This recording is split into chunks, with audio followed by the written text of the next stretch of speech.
En la cara palatina es donde también vamos a encontrar algunos detalles anatómicos de importancia.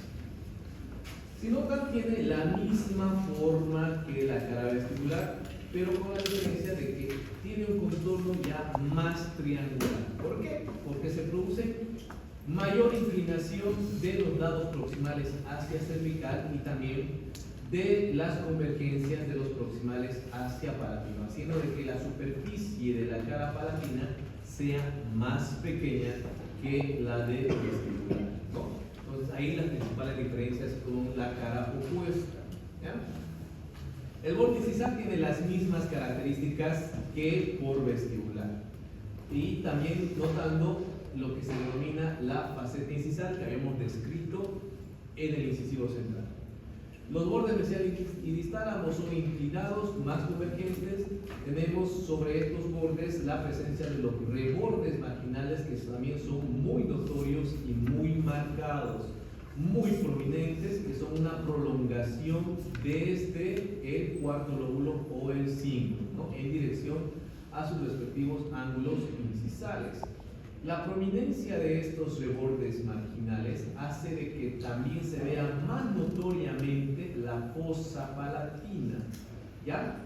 Eso es lo que le diferencia a los dos incisivos superiores de los dos incisivos inferiores, porque en los inferiores no hay esta fosa palatina. ¿Por qué no hay? Porque no hay o no existe la prominencia de estos rebordes marginales. Nos pareciera que fuera también una superficie casi lisa. Si ustedes recuerdan, bueno, ya han tallado también el incisivo inferior, no había ningún detalle anatómico aquí, ¿verdad? Una leve excavación o concavidad tal vez, ¿no? Pero no con la notoriedad que presentan los superiores. Esa es una diferencia entre estos de aquí, entre los superiores con los inferiores. El borde cervical es un borde, es una línea curva convexa hacia la raíz, también es simétrico, pero más estrecho a diferencia que el vestibular. En cuanto a la superficie, ¿qué tenemos acá en la cara palatina? Los detalles más relevantes es la presencia del cingulum, el cuarto lóbulo, ¿no? Una superficie redondeada, bien curvada, bien convexa, ¿no? Y la presencia del agujero ciego. ¿Cuándo se presenta de esta manera? Cuando tenemos un cingulum o un cuarto lóbulo fisurado o dividido, ¿ya? Es ahí cuando en el fondo de esta fisura se presenta el llamado agujero ciego. Cuando ustedes hagan, repito, la presentación o una inspección clínica, ¿no?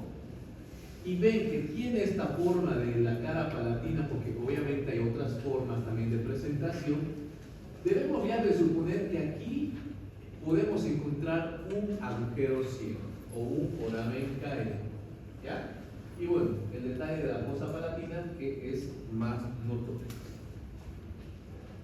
Y miren, al igual que el central, podemos encontrar variadas formas de la cara palatina dependiendo la forma y la presentación de estas prolongaciones de esmalte, ¿no? Que son una continuación del cuarto lóbulo. Entonces, como notan acá, algunas son muy parecidas, o de hecho son casi iguales, a las del incisivo central. Y si recuerdan, también estas formas hemos encontrado en la cara palatina de los centrales, ¿no? Entonces, cualquiera de estas formas es normal, ¿no?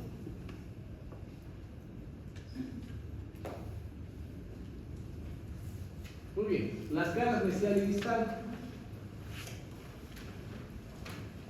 tienen una forma triangular de base hacia cervical y el vértice hacia los ángulos incisales.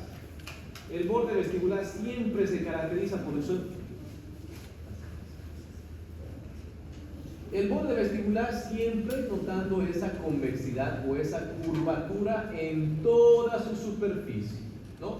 Aquí ustedes no se pueden equivocar y confundir para indicar qué lado es este y qué lado es este, ¿no? Porque a diferencia de la cara palatina, siempre o característicamente encontramos la curvatura, la convexidad en cervical y luego se va haciendo cóncavo hacia el tercio medio hacia incisal. Entonces es una superficie con doble curvatura, ¿no? Una convexidad y una concavidad. En cuanto al borde cervical, aquí sí hay alguna diferencia, ¿no? Que ya la habíamos hecho notar en los incisivos centrales. Dice que es cóncavo hacia la raíz, pero esta concavidad, dice, es más marcada en las caras mesiales. De acuerdo a esta referencia, para ustedes, ¿cuál de estas dos imágenes sería mesial y cuál sería distal?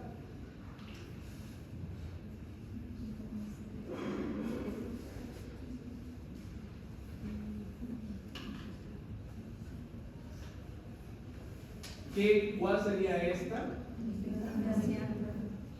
¿Quién ha dicho mesial? Levante la mano, no tire la piedra y esconda la mano. Mesial. Está bien, muy bien. Para su compañera, este es mesial. Para el resto, este es distal.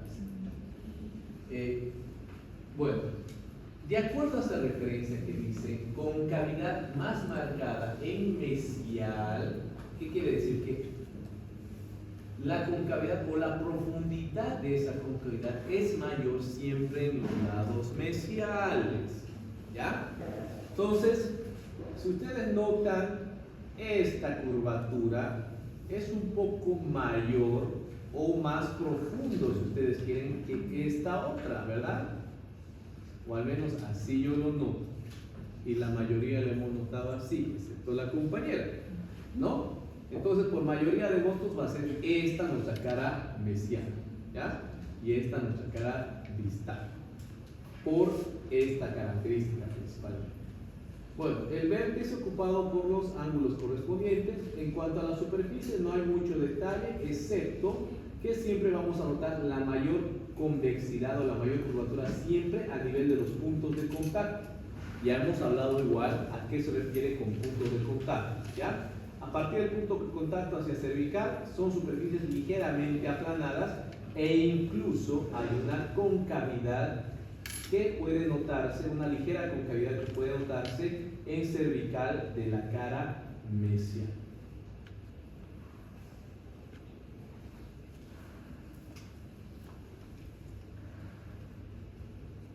Ahí está, mesial y distal. Bueno, porción radicular, ¿ya? Tiene una sola raíz, esta raíz es recta, puede tener desviaciones, dice, en el tercio apical, que generalmente, si se presenta, es hacia el lado distal, ¿ya? Es una raíz cónica que puede presentar 4 lados, pero estos 4 lados generalmente se presentan en el tercio cervical, porque luego a medida que va adelgazándose la raíz, va teniendo contornos más triangulares, ¿ya? Estos 4 lados se corresponden siempre con los 4 lados de la corona. A medida que se adelgaza, ya va adquiriendo un contorno más triangular. Más larga, pero menos potente que la del central. Esta es un poco más larga que la raíz del mesial, pero no es porque el diente sea más grande, sino porque la corona es más pequeña, ¿ya? Es menos potente, es más delgada. De hecho, todo el diente siempre es más delgado, es una silueta más delgada que el lateral. Puedes tener aplastamientos en sentido mesiodistal. Si ustedes se dan cuenta o se imaginan, si nosotros haríamos como un aplastamiento en esa posición, ¿no?, mesial y distal, tendríamos contornos más o menos ovoidales, con el polo mayor hacia vestibular y el polo menor hacia palatino o lingual, hacia palatino en este caso, ¿no? Dirección corona radicular en relación siempre a un eje vertical, ¿no?, recto, vertical de la corona. La raíz tiende a tener una leve inclinación hacia el lado distal, ¿no?, una característica que nos permite identificar qué lado es cuál lado es cuál, ¿ya? Y por sus caras de contacto, los dos pueden estar coincidiendo en el mismo eje, o la raíz puede estar ligeramente inclinado hacia el lado palatino. Tenemos una sola raíz, un solo conducto. Siempre hacemos esta referencia o esta aclaración porque hay raíces, bueno, esto más que todo en los molares, en las que en una raíz podemos encontrar internamente 2 conductos. De hecho, es muy común encontrar en los incisivos inferiores, más que todo, en sus raíces 2 conductos, ¿ya? Pero esta normalmente es una sola raíz, un solo conducto, ¿no? bueno, ahí está la tarea que yo les había dicho la anterior semana, ¿no? Que me van a identificar qué piezas son. ¿Ya?